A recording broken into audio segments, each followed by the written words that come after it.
E esse já é um ponto que eu quero começar a conversa agora com ele, Pedro Paulo Silveira, diretor de gestão de recursos da Nova Futura, chegando aqui na nossa programação, carinhosamente conhecido como Pepa. Seja muito bem-vindo, Pepa, aqui à BMC News. Obrigada pela sua presença. Bom dia. Pelo convite, é um prazer participar. Obrigada.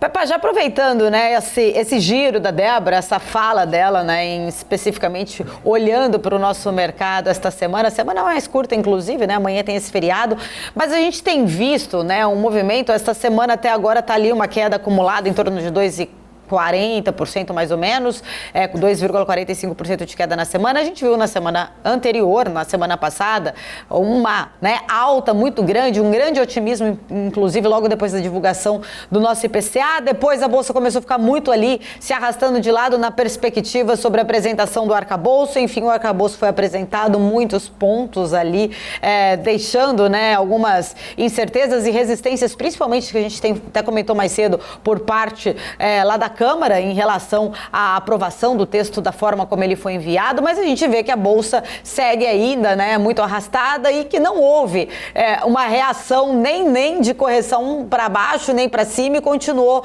basicamente está acumulando essa perda, mas não houve nenhuma reação muito imediata sobre a questão do arcabouço. Eu queria entender a sua visão, principalmente, né, sobre estes pontos indecisos que ainda deixam aí muitas dúvidas sobre o arcabouço apresentado na forma como foi enviado ao Congresso, e também, né, a sua perspectiva em relação à reação do mercado diante deste arcabouço. Olha, a minha restrição básica ao arcabouço é que ele retirou a possibilidade de punibilidade do governo que não cumprir com as metas implícitas no arcabouço. Então, se você não cumprir a meta, você simplesmente escreve uma cartinha do governo e está tudo livre, né? Não tem problema nenhum. E como a gente estabelecer no Código Nacional de Trânsito, e se você não cumprir algumas das restrições que ele te impõe, dirigir na contramão, por exemplo, você não vai estar cometendo infração alguma. Basta você escrever uma cartinha para o Detran, pedir desculpa e prometer nunca mais fazer isso, que você está liberado para qualquer nova aventura que você queira fazer. A mesma coisa é o governo. Se você coloca uma meta explícita para o governo cumprir, segundo ele mesmo está colocando lá, e disser que o governo não sofre nada se não cumprir essa meta, você não teve nenhum incentivo para o cumprimento da meta. Portanto, essa meta passa a ser vista como uma chacota, como alguma coisa que é uma piada para o eleitor e para o contribuinte. É por isso que o mercado não gostou, basicamente. As outras questões técnicas envolvidas ali alteram, pioram um pouco a trajetória de ajuda, de estabilização da relação dívida-PIB, mas não seriam tão graves como foi essa questão da não punibilidade do executivo pelo não cumprimento da meta. Esse foi o principal problema, na minha opinião. E é um ponto, né, Pepa, que traz aí, acho que essa questão toda muito sensível, até por conta do que aconteceu no impeachment de Dilma Rousseff, né, exatamente em relação à questão das pedaladas, né, fiscais, enfim, traz aí uma visão, acho que de uma fragilidade, de uma possibilidade da forma como está, de que o governo poderia continuar ali, né, gastando de alguma forma sem ser punido, né. Então traz, acho que, um ponto aí que deve ser muito debatido, inclusive no Congresso.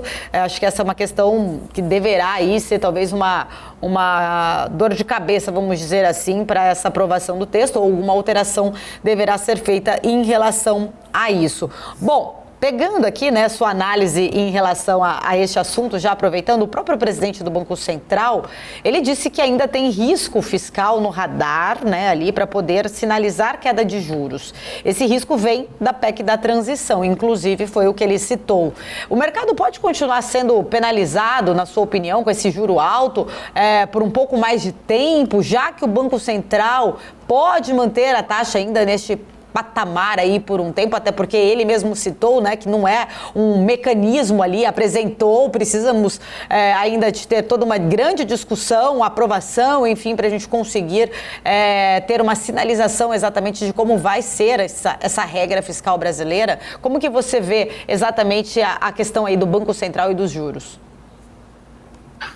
O Banco Central ele tem uma questão importante, que é ajustar a política monetária ao cenário que muda a cada dia. Então, a gente vai ter uma política monetária, uma política fiscal indefinida de longo prazo, isso coloca mais risco para o futuro. E a gente tem agora, por exemplo, o governo está adotando medidas de estímulo ao crédito.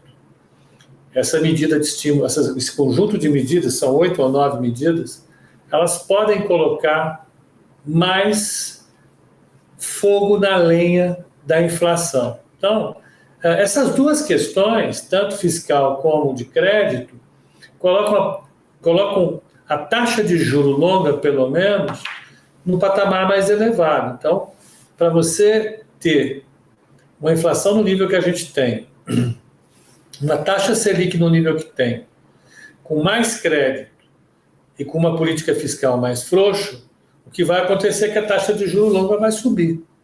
Se a taxa de juros longa vai subir, quer dizer que a percepção de risco subiu, quer dizer que as expectativas inflacionárias de longo prazo subiram, significa que o Banco Central não pode derrubar a taxa de juros. É isso que ele está dizendo. Hoje, a inflação implícita nos negócios de títulos públicos é da ordem de 6,20% para os próximos 10 anos. O que o mercado está dizendo é que o mercado acredita que a taxa de juros, a taxa de inflação, o IPCA nos próximos 10 anos vai ficar em média em 6,20%. Se as taxas de juros praticadas na dívida pública de 10 anos não embutirem esse IPCA, o mercado não compra títulos do Tesouro, não financia a dívida. Então, essa expectativa inflacionária hoje, de 6,20%, com uma expectativa inflacionária dessa, não dá para o Banco Central reduzir a taxa de juros, não. Pode tirar o cavalo da chuva, que não tem como reduzir a taxa de juros, em que pese essa taxa de juros ser excessivamente elevada. Mas não há o que fazer. Primeiro, você precisa ancorar as expectativas, fazer com que essa expectativa inflacionária caia para 4,5%, para depois começar a pensar em reduzir a taxa de juros. Ainda mais agora que vai ter injeção de recursos no sistema de crédito que impedem que a inflação mais curta caia, que, portanto, vão contaminar novamente a expectativa inflacionária de mais longo prazo.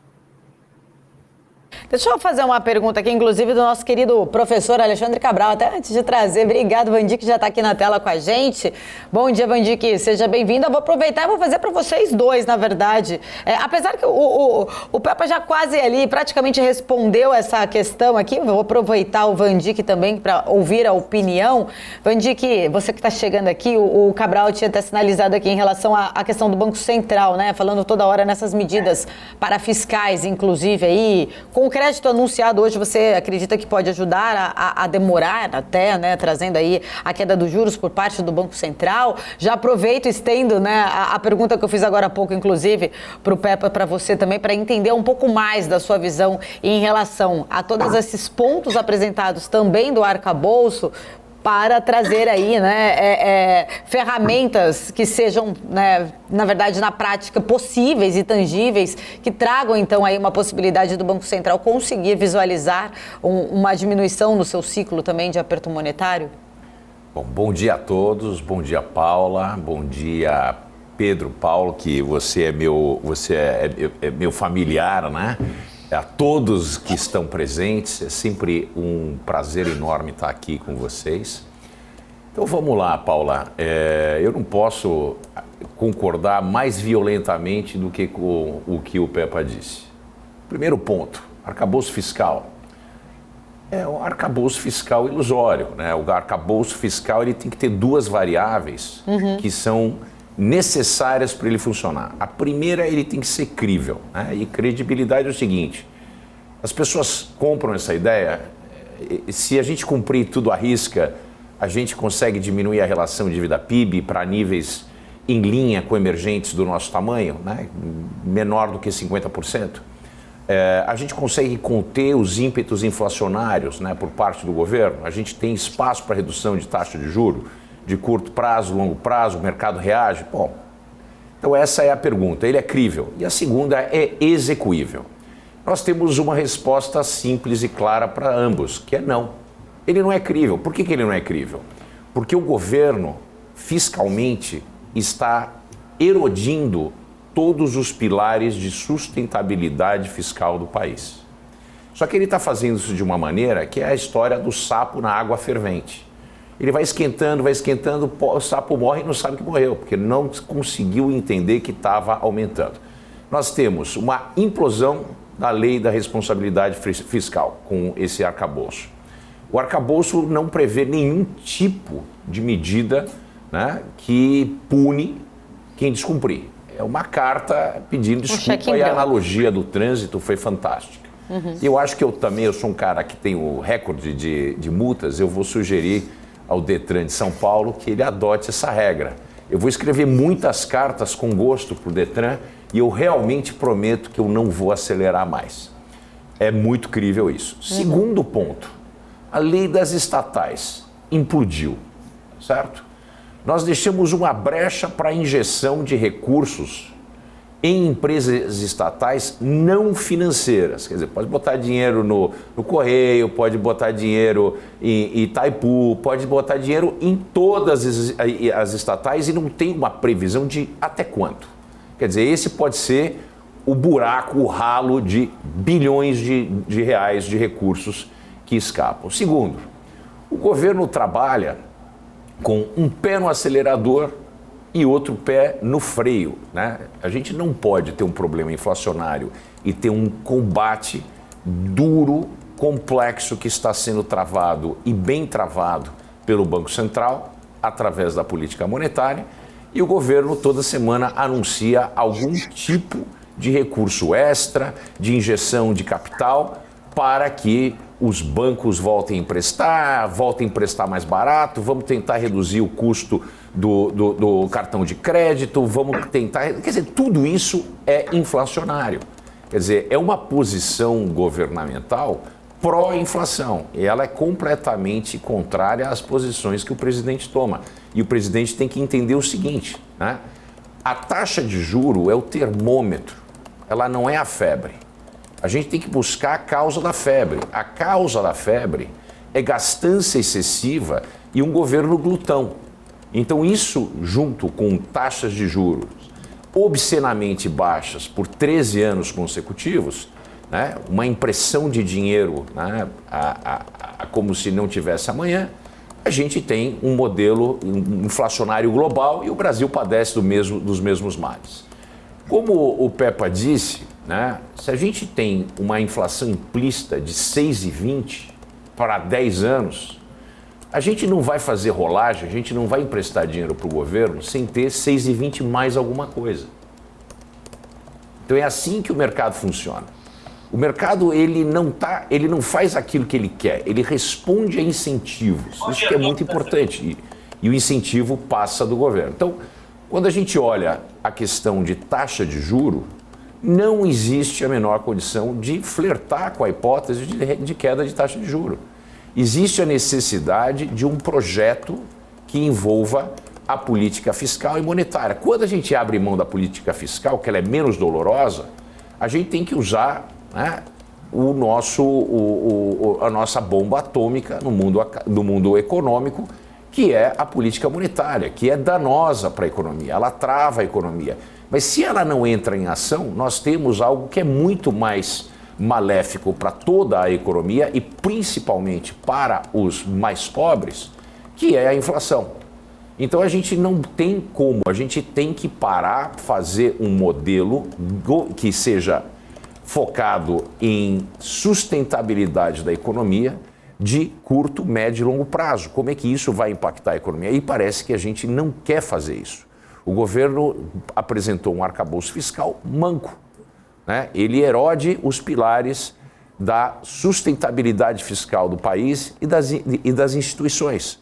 Quando a gente tem ataques às instituições, mas que eles são insidiosos, que eles são ataques que não são ataques frontais, mas eles são nas bases, nos pilares, eles são muito perigosos, porque a casa cai e a gente não sabe por que caiu. E essa é a atuação do governo atual, tentando erodir aqui e acolá as bases, os pilares da sustentabilidade fiscal e econômica do país.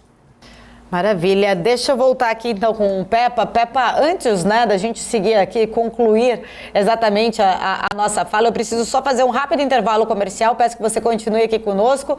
Já voltamos dentro aí de alguns instantes, trazendo, né, muito mais visão, inclusive, desses grandes dois profissionais que estão aqui conosco, trazendo opiniões importantes para você, investidor que acompanha a BMC News. Continue com a gente. Voltamos em instantes.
BMC News, informação que gera valor.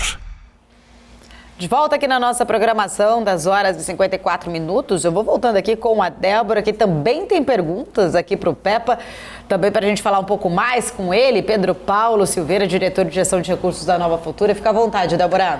Peppa, bom dia para você. Eu quero trazer aqui, até deixa eu atualizar o pessoal da cotação do minério de ferro, entrar um pouco nesse setor, Peppa. A gente tem uma queda agora na segunda sessão dos contratos futuros da Lian de 1,5%. Aqui no Brasil, apesar da gente estar vendo, né, o Ibovespa tentando testar um positivo ali, não consegue nem definir um rumo, a gente teve a prévia operacional da Vale sendo divulgada e isso acabou mexendo bastante também com o cenário do setor, até com o papel da companhia. Claro, temos aí queda da commodity e em seguida resultado de Usiminas que foi divulgado agora pela manhã. Usiminas que ontem já tinha fechado em queda, hoje vai para mais uma queda aqui 0,81%. Os números parecem não estão agradando muito bem o mercado. Qual que é o recado que a gente pode tirar disso, Peppa? Claro, se a gente tem prévias operacionais ruins ali da Vale, aí no final a gente tem um resultado ali de Usiminas, né, que também não trouxeram números tão positivos assim, queda no minério. Economicamente falando, qual é o recado que fica? A economia deve se estender, então, por mais tempo aí travada nessa recuperação que é tão aguardada e que parece que não trava nunca? Olha, eu acho que no caso particular de Vale, uma parte de Usiminas estão muito mais associados à China do que ao Brasil. Da Vale em particular, eu quero entender depois, a gente vai conseguir entender a semana que vem quando sair o balanço. Sim.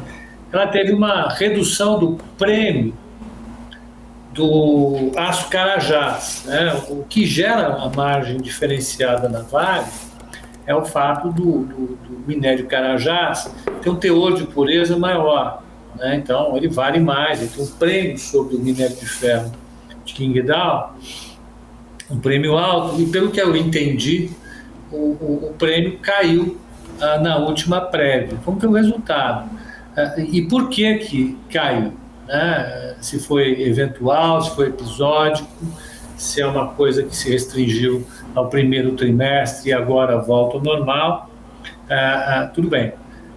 O preço do minério de ferro está acima de $100 a tonelada, está flutuando ali entre 100 e 120, é uma margem positiva do minério de ferro e é possível que ele caia ao longo do tempo, mas isso vai depender da recuperação da China. Os dados que nós temos mais recentes da China foram positivos. Tá? Eu estou me dando o privilégio de ficar um pouco mais otimista com a China agora. Então, eu não vejo a Vale, a priori, como um problema. Já os Usiminas, eu acho que a Vale, portanto, ela tem um viés positivo ainda. Eu não estou pessimista com Vale, não, como alguns analistas e gestores estão. Agora, os Usiminas em particular, apesar de ela estar super descontada, ela tem uma parcela significativa do resultado dela associada à produção de aço plano aqui no Brasil, que, por sua vez, é vinculada à produção do setor automotivo, ao setor de linha branca, né, um setor que está extremamente deprimido no momento. O setor automotivo está parando algumas fábricas importantes, está com estoque elevado de automóveis, de veículos em geral, não é só automóvel, caminhão também está assim, estão estocados nos pátios das montadoras porque não tem demanda. A produção de veículos no Brasil hoje está emperrada. Eu vi um dado da FenaBrave outro dia, fiquei chocado. Até um ano atrás, as vendas de automóveis, até 2 anos atrás, as vendas de automóveis eram feitas, 70% delas eram feitas no crédito, né? Por ser um bem de consumo durável, é natural, como é em todo mundo, que esse bem seja financiado no longo prazo pelo sistema bancário. Hoje, 30% dos automóveis vendidos são vendidos com crédito. Os bancos recuaram em suas decisões de dar crédito para esse segmento, e além disso o crédito está muito caro. Então, é um setor que está extremamente impactado pela situação financeira atual. Então, eu acho que os Usiminas ela tem uma penalização pelo fato de ter um pé muito forte aqui no mercado local, as suas vendas locais de aço estarem atreladas ao setor automotivo local. Claro que ela consegue exportar, é claro que ela também tem a produção de minério de ferro, mas ela vai ficar, vamos dizer assim, pressionada, eu acho, por mais algum tempo, pela situação da economia brasileira. Eu acho que no segundo semestre a gente pode ter uma melhoria, se a gente conseguir resolver a questão do arcabouço fiscal, se a melhora dos índices inflacionários continuar, se tudo isso convergir, eu vejo um segundo semestre melhor. Eu não estou tão pessimista com a média dos economistas e analistas do mercado. Mas eu acho que ainda é cedo para pontuar uma melhora tão rápida de empresas como a Usiminas, que tem um desconto muito grande, que prometem numa melhora, uma recuperação enorme dos seus múltiplos, mas eu acho que a gente precisa ter um pouco mais de boas notícias antes de ficar tão otimista assim. Muitos fatores, né, Pepa, vamos dizer, né, ainda para acontecer. Eu quero agradecer. Infelizmente, muito obrigada. O mundo infelizmente, pode o mundo é mais complicado. Com certeza. são inúmeros fatores, né? Principalmente o investidor sempre olhando aqui o interno, o externo, enfim, né? Muitas questões impactam aí. Eu quero agradecer, sempre um prazer recebê-lo aqui na nossa programação. Fica o convite para voltar mais vezes. Agradeço o convite, é um prazer sempre participar, gente. Um bom dia para todos e todas.